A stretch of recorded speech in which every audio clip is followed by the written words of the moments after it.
ఉదయకాలపు వేళ వాక్యాన్ని వింటున్న మీకు నా హృదయపూర్వకమైన వందనాలు, దేవునికి స్తోత్రాలు. హల్లెలూయా. బైబిల్ గ్రంథాన్ని తెరిచి కీర్తనల గ్రంథం 62వ కీర్తన 5వ వాక్య భాగాన్ని మనం చదువుకుందాం. కీర్తనల గ్రంథం 62వ కీర్తన 5వ వాక్య భాగం.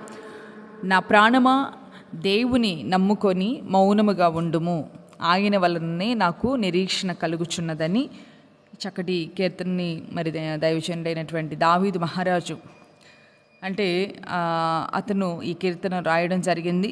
మరి ఆ మాటను మనం చూస్తే, నా ప్రాణమా దేవుని నమ్ముకొని మౌనముగా ఉండు అనే ఆ మాటను మనం చూసినప్పుడు, దావీదు తన జీవితంలో అనేకమైనటువంటి ఆటంకాలు గుండా, ఒడిదుడుకులు గుండా వెళుతూ ఉన్నప్పుడు, మరి ఆ పై మాటలన్నీ కూడా మనం చూసినప్పుడు, మరి చూడండి, ప్రారంభంలో మనం చూస్తాము 3వ వచనంలో, ఎన్నాళ్ళు మీరు ఒకరిపై ఒకడు పడుదురు అంటే భయంకరమైనటువంటి శ్రమల గుండా అతను వెళుతూ ఉన్నాడు. అనేకమైనటువంటి వ్యక్తుల చేత మరి వాళ్ళ యొక్క దూషణ మాటలతో దూషించబడుతున్న అనుభవాల మధ్యలో నలిగిపోతున్నటువంటి వేళ, మరి ప్రారంభంలో తన బాధను చెప్పుకున్నప్పటికీ కూడా ఆ ఆటంకాల మధ్యలో ఒక చక్కటి మాట అంటున్నాడు. తన ప్రాణంతోనే చెప్పుకుంటున్నాడు, నా ప్రాణమా దేవుని నీవు నమ్ముకొని మౌనముగా ఉండు అనే మాటను మనం చూస్తూ ఉన్నాం. ఈ మాటలో ఉన్నటువంటి ఆంతర్యాన్ని మనం చూసినట్లయితే, మరి మన ప్రాణములన్నీ ఒక్కొక్కసారి మరి శ్రమల చేత మనం కొట్టుమిట్టాడపడుతున్నప్పుడు మన ప్రాణము అలసిపోయినట్లుగా, అది మన ప్రాణానికే తెలుసు, మన యొక్క ఆత్మకు మాత్రమే తెలుసు మనం ఎంతగా నలిగిపోతున్నామో. మనుషులకు కనబడేదానికంటే కూడా మన హృదయ అంతర్భాగాల్లో కొన్నిసార్లు మనము నలిగిపోతున్న అనుభవం అది మనకొక్కరికే తెలుసు. అయితే ఒక దినాన ఒక క్రైస్తవ అంటే క్రిస్టియన్ ఒక మంచి బిజినెస్ మ్యాన్ ఒక ఆయన ఉన్నాడు. చాలా గొప్ప వ్యక్తి, వ్యాపారవేత్త. అతడు ఒక గొప్ప మంచి క్రైస్తవుడు అండి. చాలా పేరుగాంచిన ఒక మంచి బిజినెస్ మ్యాన్. అతని జీవితంలో ఉన్నట్టుండి చాలా యాక్టివ్గా ఉండే అతను ఒక్కసారిగా ఏమయ్యాడంటే వ్యాధి బారిన పడ్డాడు. ఒక్కసారిగా తను చాలా ఆరోగ్యంగా ఉండేవాడు, ఉన్నట్టుండి భయంకరమైనటువంటి వ్యాధి అంటే అతనికి ఏదో తెలియని అలసట వ్యాధి బారిన పడిపోయి మరి మంచంలో ఉండిపోయాడు. చాలా బలహీనుడిగా మార్చబడ్డాడు అనమాట, చురుకుగా లేడు. అలాంటిది అతనికి ఆశ్చర్యం కలిగింది. నేను చాలా రోజు యాక్టివ్గా చూసే వాళ్ళకు కూడా ఇతను చాలా ఆరోగ్యంగా ఉండేవాడు కదా, ఉన్నట్టుండి ఇతనికి ఇలాంటి పరిస్థితులు ఎందుకు కలిగినాయి అని చుట్టూ చూస్తున్న వారు అనిపించింది. అతనికి డబ్బు కొరత లేదు, అతను ఒక గొప్ప వ్యాపారవేత్త అయినప్పటికీ కూడా మరి అతనికి ఉన్నట్టుండి వచ్చినటువంటి ఆ బలహీనతను బట్టి మరి అతను నిరసిల్లిపోయినప్పుడు చూస్తున్న వారు కూడా ఆశ్చర్యపోతున్నారు చాలా. ఎప్పుడు కూడా, ఎందుకంటే ఇతని మనస్తత్వం ఎలాంటిదంటే ప్రతి దినము కూడా మరి చకచక తన పనులు చేసుకుంటూ ఏమాత్రం కూడా మరి అలసటగా ఉండకుండా, మరి అంటే ఓపిక ఉన్నంత వరకు నేను ప్రయాసపడాలి అన్నట్లుగా సోమరిగా ఉండని వ్యక్తి అనమాట. అతను ఎంత గొప్ప బిజినెస్ మ్యాన్ అయినా కూడా చూడండి, ఎక్కడా కూడా కూసేపు అంటే రెస్ట్ తీసుకోవడం అంటే రోజులో కాదు, తన జీవితంలో ఎక్కువగా పనికే పరిమితం అయిపోయి చాలా ఎక్కువగా ప్రయాసపడేటటువంటి ఒక వ్యక్తి అతను. కొంతమంది కొంచెం ఈరోజు వెళ్ళారంటే కొద్ది రోజులు ఆగిపోవడం, లేకపోతే కొంచెం కలిగింది అంటే కొంచెం నీరసిల్లిపోవడం, చాలే అన్నట్లుగా కొంత ఆగిపోతూ ఉంటారు. కానీ అతను అలాంటి వ్యక్తి కాదు, ఎప్పుడు కూడా ప్రయాసపడేటటువంటి వ్యక్తి. అలాంటి వ్యక్తి జీవితంలో ఒక్కసారిగా మరి ఆ కాలం అంతా ఆగిపోయినట్లుగా తన జీవితంలో అలాగా నిరసిల్లిపోయిన అనుభవాలు కలిగినప్పుడు చూస్తున్న వారికి ఆశ్చర్యం.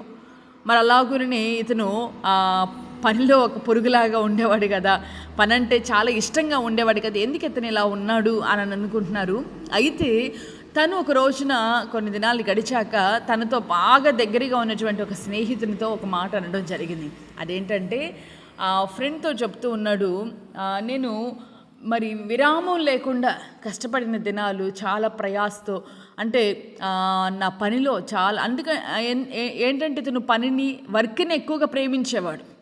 తనకంటే కూడా వర్క్ని ఎక్కువగా ప్రేమిస్తూ చాలా వర్క్లోనే చాలా సంతోషాన్ని అనుభవిస్తూ ఆ దినమెల్లా కూడా చాలా ఆనందంగా ప్రయాసపడే నా జీవితంలో నేను అన్నిటినీ సంపాదించుకున్నాను. కానీ అప్పుడు నేను ఎంత కష్టపడినా ఏం చేసినా నేనేం చేశానంటే నా ఆత్మలో నేను సన్నగిల్లిపోతున్నాను. ఎందుకంటే ఇతను ఎవరు, ఒక క్రిస్టియన్, ఆ దేవుణ్ణి కలిగి ఉన్నటువంటి వ్యక్తి. ఇతను దేవుడు తెలియని వ్యక్తి కాదు. కనుక అతను చెప్పిన మాట, నేను పని భారంలో ఎక్కువగా నేను పనిలో మునిగిపోయాను, కానీ నా ఆత్మ సన్నగిల్లిపోతుంది అనే విషయాన్ని నేను మర్చిపోయాను. కనుక నా దేవుడు ఏం చేశాడంటే నన్ను ప్రేమించి, నేను ఆయన ప్రేమించే వ్యక్తిని కనుక నన్ను ప్రేమించి నా జీవితంలో ఇది ఇలాంటి విరామము లేకుండా పనుల మధ్యలో నా ఆత్మ బలహీన పడిపోతుందని ఎరిగిన నా తండ్రి నన్ను ఏం చేశాడంటే కొంచెం శరీర బలహీనతను పెట్టాడు. ఎందుకంటే ఇప్పుడు నేను ఎలా ఉన్నానంటే చూడడానికి శరీరంలో బలహీనతగా కనబడుతుంది, కానీ నా ఆత్మ దినదినము దేవునికి సమీపంగా మార్చబడుతూ నా ఆత్మలో నేను వర్ధిల్లుతూ ఉన్నానని చెప్పడం జరిగింది. హల్లెలూయా, హల్లెలూయా.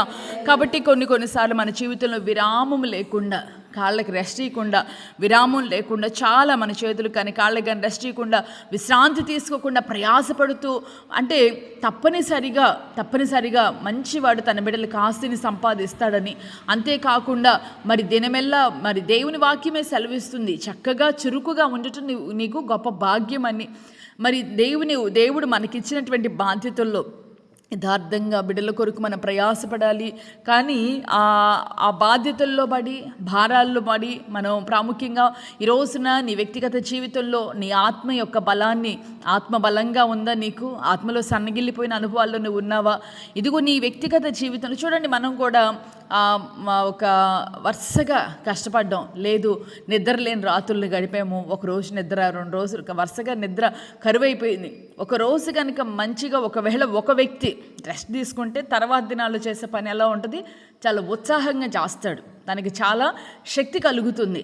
అలాగే మన ఆత్మకు కూడా ప్రాముఖ్యంగా ఎప్పుడైతే మన ఆత్మ బలముగా ఉంటుందో మనం అన్ని విషయాల్లో వర్ధిల్లుతాం.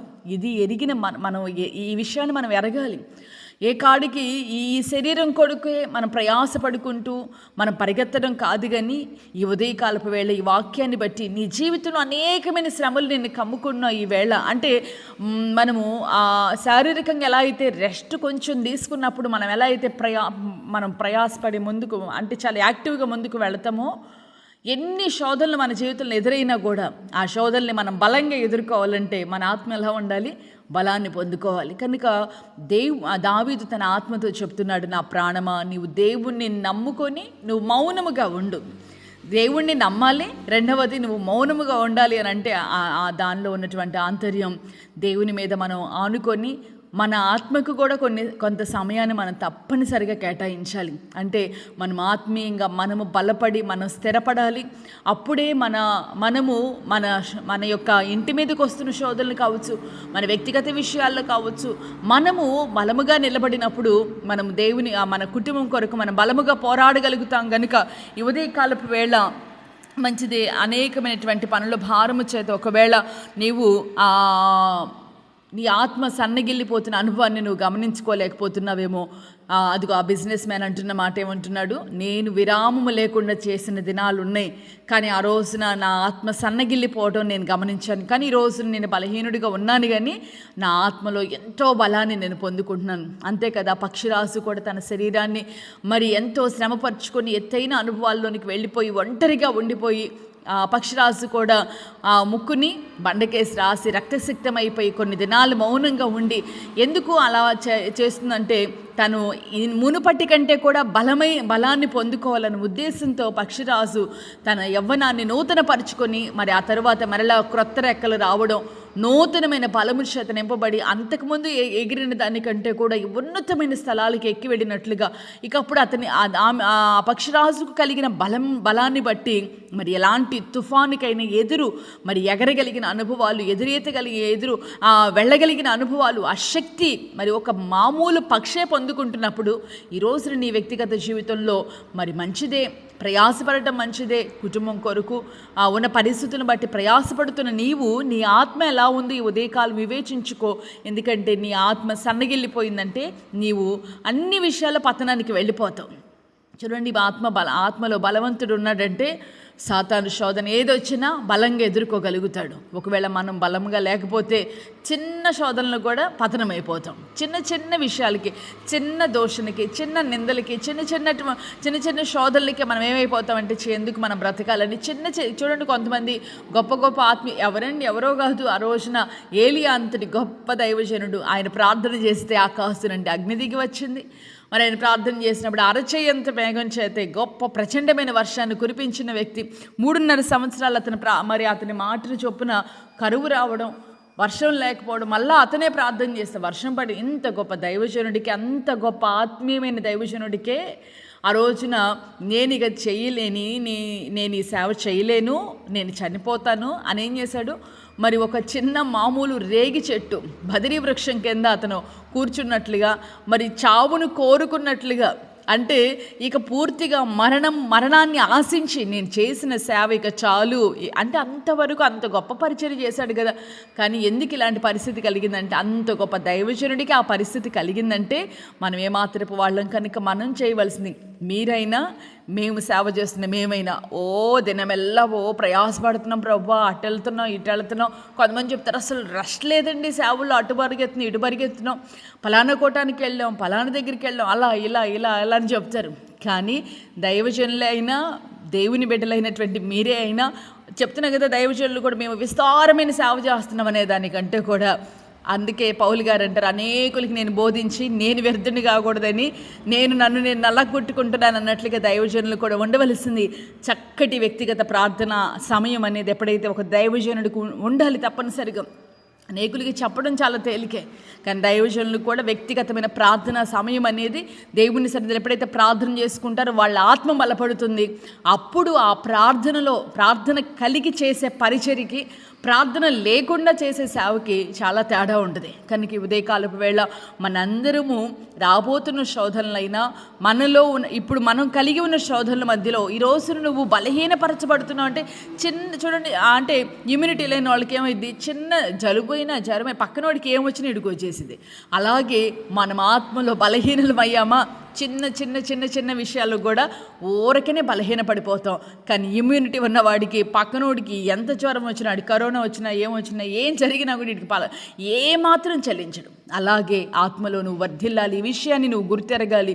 దినమెల్లా నువ్వు కష్టపడుతున్నావు మంచిదే, కానీ కేవలం అందరితో కలిసి ఉదయకాలం ప్రార్థన చేయడమే కాదు, వ్యక్తిగత ప్రార్థనా సమయం అనేది తప్పనిసరిగా నీకున్నప్పుడు నీవు తప్పనిసరిగా ఎంతటి శోధనైనా బలముగా నువ్వు ఎదుర్కోగలవు. కనుక దినము ప్రారంభం ఈ మాట దేవుడు చెప్తున్నాడు. ఏదో ఒక సమయం నువ్వు ఉద్యోగం నుంచి వచ్చిన తర్వాత కావచ్చు, డ్యూటీ నుంచి వచ్చాక కావచ్చు, అలాగున్నాయి కాలేజ్కి వెళ్ళినా, స్కూల్కి వెళ్ళినా, జాబ్కి వెళ్ళినా, లేకపోతే ఒకవేళ పని నిమిత్తమైన వెళ్ళినా, ఎక్కడికి వెళ్ళొచ్చినా సరే, అది ఎంతో కొంత 5 నిమిషాలైనా 10 నిమిషాలైనా ప్రారంభించు. నీవు దేవునితో మాట్లాడడం, నీకంటూ ఒక వ్యక్తిగత ప్రార్థన సమయం అనేది సేవకులకే కాదు, ఇది ప్రార్థన అనేది యేసయ్యకే అవసరమైనప్పుడు మనకి ఎంత అవసరం ఆలోచించండి. కొంతమందికి ప్రార్థన చేయాలంటే 10 మంది పక్కన కూర్చోవాలి, ఒక సంఘం అంతా కూర్చోవాలి, లేకపోతే ఒక పక్కన ఒక మనిషి, ఒక ఫ్రెండ్ ఉండాలి, లేకపోతే వీళ్ళకి ప్రార్థన నడవదు. పొరపాటు. వ్యక్తిగతంగా నువ్వు దేవునితో మాట్లాడితే నీ ఆత్మ బలాన్ని పొందుకుంటుంది. ఎందుకు?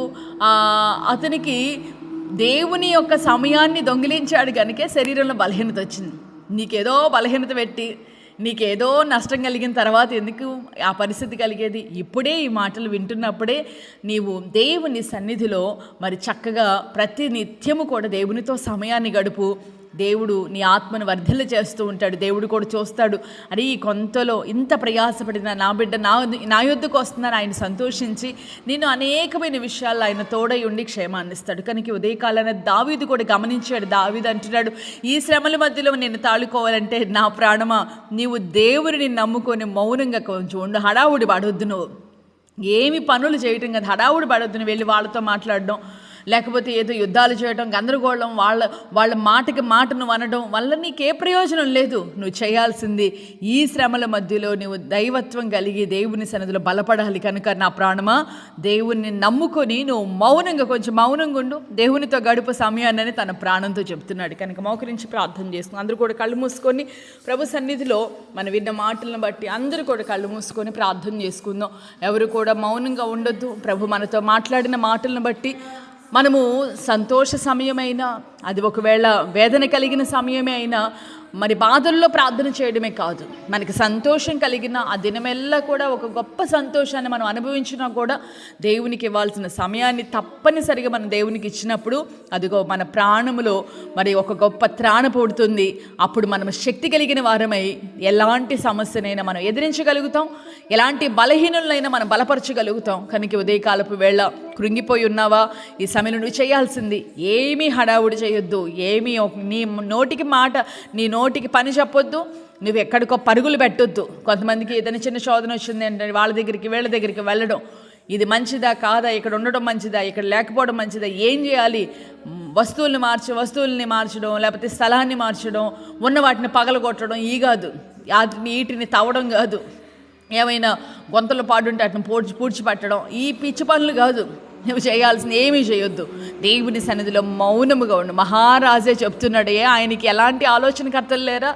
అతని దగ్గర యుద్ధ సామాగ్రి లేదా? అతనికి ఆలోచనలు లేవా? వడిసెలతోనే గొలియాతుని చంపినంతటి వీరుడు తన ప్రాణంతో చెప్తున్నాడు, మనం ఏమి హడావుడి చేయొద్దు, మౌనంగా ఉందో, దేవుని యొద్ద ఉందో అని. ఎందుకంటున్నాడంటే, చెప్పాను కదా, కొంచెం సేపు మనం సమయం విశ్రాంతి తీసుకుంటే, ఈ శరీరమే బలపడుతూ ఉంటే మన ఆత్మ ఎంత బలపడుతుంది దేవుని సన్నిధిలో గడిపితే. పరిశుద్ధుడా, ప్రేమాస్వరూపి, నిత్యాశ్రయ దుర్గమా, ఈ ఉదయకాలపు వేళ మీరు మాతో మాట్లాడిన ప్రతి మాటను బట్టి స్తుతిస్తున్నాం. మా మేలును కోరి దావీదు కీర్తన మా ముందుంచి మీరు మాతో మాట్లాడారు. నిజమే నాయన, మా జీవితాలలో అనేకమైనటువంటి ఒడిదుడుకుల మధ్యలో రాబోతున్న శోధన కాలాలకి అవ్వచ్చు, వాటన్నిటిలో మేము వాటిని జయించగలగాలి అయ్యా. అంత గొప్ప ఏలియా అంతటి గొప్ప శక్తి కలిగిన దైవజనుడికే ప్రభా శోధన వచ్చినప్పుడు ఇక ఇంత మట్టుకు చాలు, ఇక నన్ను తీసేసుకో ప్రభా అంటూ నాయన మరణాన్ని అపేక్షించిన వ్యక్తి నాయన ఏలియా.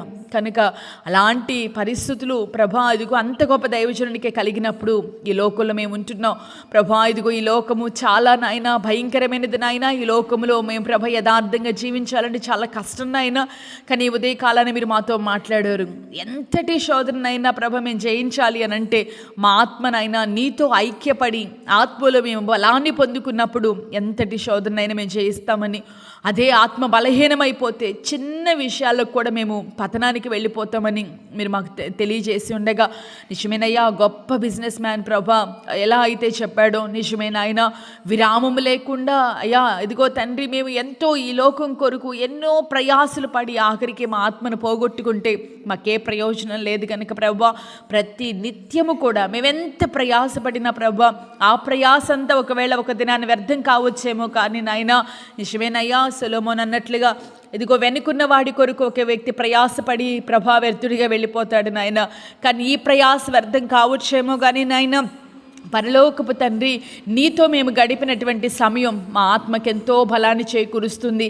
మా ఆత్మ అనేది యుగ యుగాలు జీవించేది కనుక నాయన, కొంతకాలం ఉండి ఈ శరీరం కొరకే ఎంత ప్రయాసపడుతున్న మా జీవితాలు యుగ యుగాలు ఉన్నటువంటి ఆత్మ కొరకు ప్రభా ప్రతినిత్యం కొంత సమయాన్ని మేము కేటాయించలేకపోతే మాకంటే వ్యర్థులు ఈ లోకంలో ఎవరు లేరు కనుక నాయన అయ్యా ప్రతి ఒక్కరికి నాయన ఈ వాక్యం వింటున్న వారి జీవితాలలో ప్రార్థన అనే ఆ యొక్క చక్కటి ప్రభా అదిగో అలవాటు చేసుకొని ప్రతి దినము కూడా నీతో నాయన అయ్యా సమయాన్ని కేటాయించి ఆత్మలో ఒక బలాన్ని కలిగి యుగ యుగాలు ఉండే ఆత్మను బలపరుచుకొని నిండారులుగా నాయన దీవించబడాలి. ఎందుకంటే ప్రియుడా నీ ఆత్మ వర్ధిల్లితే నీవన్నీ విషయాల్లో వర్ధిల్లుతావన్నట్లుగా ప్రతి బిడ్డను ఆ రీతిగా ఆశీర్వదించమని కోరుకుంటున్నానయ్యా. అలాగున్నే తండ్రి ఈ దినాన పెళ్లి రోజులు పుట్టినరోజులు జరుపుకుంటున్నటువంటి వారిని నిండారులుగా దీవించండి. చక్కటి ఆరోగ్యాన్ని, ఉన్నత భవిష్యత్తుని, ఈ సంవత్సరపు అత్యధికమైనటువంటి క్షేమాన్ని వారి కలుగు క్షేమాన్ని ప్రార్థిస్తూ యేసు నామములో అడిగి వేడుకొనుచు ఉన్నాను తండ్రి, ఆమేన్. దేవుడు నిశ్చయంగా ఈ దినమంతా మీకు తోడయుండి మీ ఆత్మలో గొప్ప వర్ధిల్లే అనుభవాన్ని నా దేవుడు దయచేసి అన్ని విషయాల్లో ఆత్మ వర్ధిల్లితే అన్ని విషయాల్లో వర్ధిల్లుతాము కనుక అటు దీవెను నా దేవుడు మీకు దయచేయును కాక. ఆమేన్.